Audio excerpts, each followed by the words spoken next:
Eto ang dapat gawin tuwing sweldo para hindi ka forever broke. Sweldo na naman. Pero bakit parang magic trick? Ilang araw lang, ubos agad ang pera mo.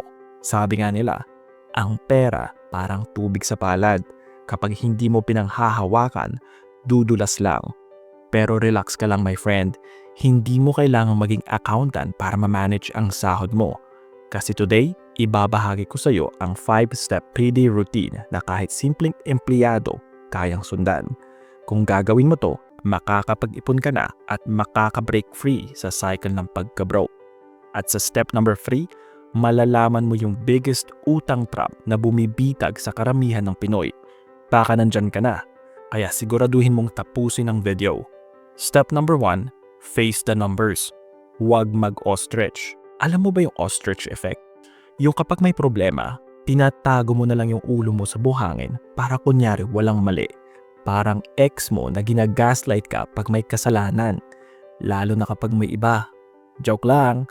Pero sa pera, madalas ganito rin tayo. Pagkatanggap ng sahod, ayaw mo tignan ng bank balance kasi baka masaktan.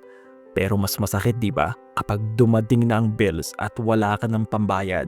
Kaya eto kaibigan, step number 1, harapin ang totoo. List down lahat ng essential gastos. Rent, groceries, pamasahe, kuryente, tubig, insurance. Lahat ng di mo pwedeng iwasan. Compute mo total. At yan na magiging baseline mo. Example, kung sahod mo 20,000 pesos at 12,000 pesos na pupunta sa essentials, may 8,000 ka pang natitira. Guideline, keep essentials below 60% ng sahod mo. Lampas ka na, baka kailangan magtipid, baka kailangan mo mag-carpool, lumipat sa mas murang renta, magbaon for lunch, o mag-side hustle. Tandaan, hindi ka makaka-level up kung ayaw mong tignan ng realidad. Step 1 pa lang yan. Harap ka na sa salamin. Harapin ang budget mo. Step number 2, build a small emergency fund. Next, magtabi ng tinatawag kong solution fund. Parang mini emergency fund. Hindi kailangan agad 6 months worth ng expenses mo. Kahit 1 month worth of expenses lang muna. Para kung biglang may nagkasakit, nasiraan ng motor, o na-lay off, may bala ka. Handa ka sa digmaan. Alam mo yung peace of mind na kahit masirang ref mo, hindi mo kailangang umutang sa kapitbahay? Priceless yun. Imagine kapag wala kang pera, nako, baka maubos ang buhok mo kakaisip kung saan ka kukuha ng pera. Ako noon, halos lahat utang. Kapag may nagkasakit, swipe agad ang credit card. Kapag walang-wala na talaga, kinakain ko ng pride ko para manghiram sa iba. My gosh! Pero nung nagkaroon ako ng 1-month fund, grabe, gumaan ang pakiramdam ko. Tip ko sa inyo, ilagay mo ito sa hiwalay na account. GCash Save, Maya Time Deposit, o kahit MP2 kung kaya mong long term. Ang mahalaga, madaling ma-access pero hindi madaling magastos. Psychological comfort yan. Hindi mo mararamdaman sa spreadsheet pero ramdam mo sa puso kasi hindi ka na laging kakabahan kapag may emergency. Step number 3, unahin ang utang na mataas ang interest. Okay, eto na yung open loop kanina. Maraming OFWs at empleyado kahit may sahod, hindi ramdam kasi pagkatanggap ng sahod, saan napupunta? Pambayad ng utang. Alam mo ba na ang average credit card interest sa Pilipinas ay 24% kada taon? Ibig sabihin, kung bumili ka ng 10,000 pesos na cellphone at di mo agad nabayaran, after a year, magiging 12,400 na yung utang mo. Para kang nagbigay ng extra 2,400 sa bangko. Kaya kaibigan, unahin mo ang utang na mataas ang interest. Kung may savings ka, mas okay gamitin yun pambayad utang kaysa nakapark lang sa 2% interest account. Talo ka, mas mabilis tumubo ang utang kaysa sa savings. Pwede mong subukan ang mga method na to kapag magpabayad ka ng utang. Una, snowball method. Bayaran muna ang pinakamaliit na utang. Mas motivated ka magbayad ng utang kasi mabilis mong makikita ang progress. Pangalawa, avalanche method.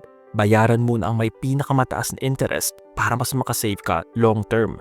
Ako, snowball method ang ginawa ko. Kahit 500 lang per payday.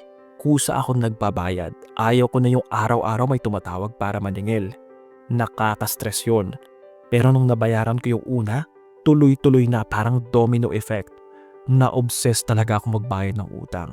Nung natapos na ang lahat, grabe, ang sarap sa feeling. Tandaan, utang na walang plano ay parang future na nakasangla. Simulan mo na putulin yung kadena ng utang ngayon pa lang.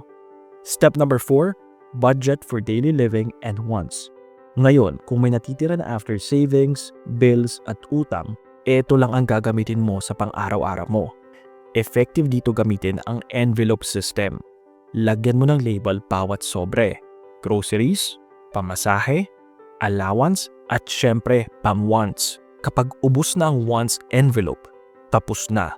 Huwag ka na magbabalak na humugot sa savings mo. Ako dati, guilty. Sahod pa lang, online shopping agad. Tapos biglang may tumating na bill. Panic mode.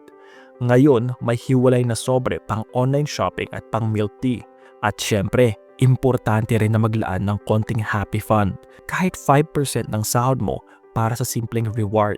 Pagkain sa labas, milk tea o treat sa pamilya. Hindi masama gumastos, basta may limit. Ang masama, yung gastos ka ng gastos, tapos sa huli, iiyak ka rin. Step number 5, invest in yourself and future. Kapag nasunod mo na yung 4 na steps, pwede ka na mag-focus sa future. Dito papasok ang investments, pero hindi agad stocks or crypto. Una, dapat ka mag-invest sa sarili mo.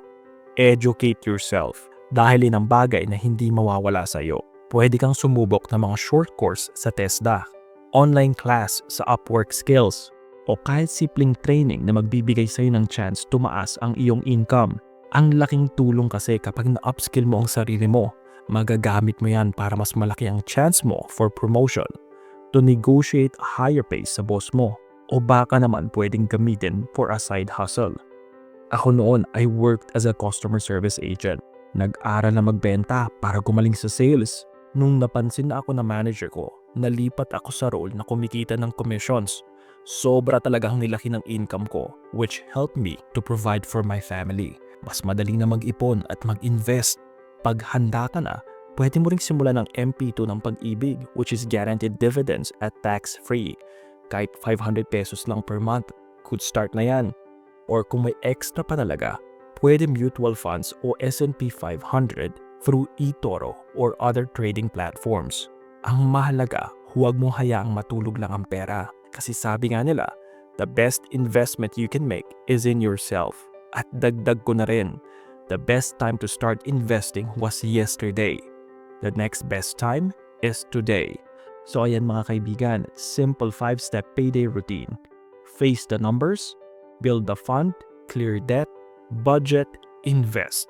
Hindi mo kailangan maging accountant para makawala sa cycle ng paycheck to paycheck. Ang kailangan mo lang, disiplina at routine. At kung susubukan mo to, promise, after ilang buwan, mararamdaman mong ikaw na ang may control, hindi sahod mo. Kaya comment mo dito, ano ang payday routine mo? Malay mo, makatulong din sa iba nating mga viewers.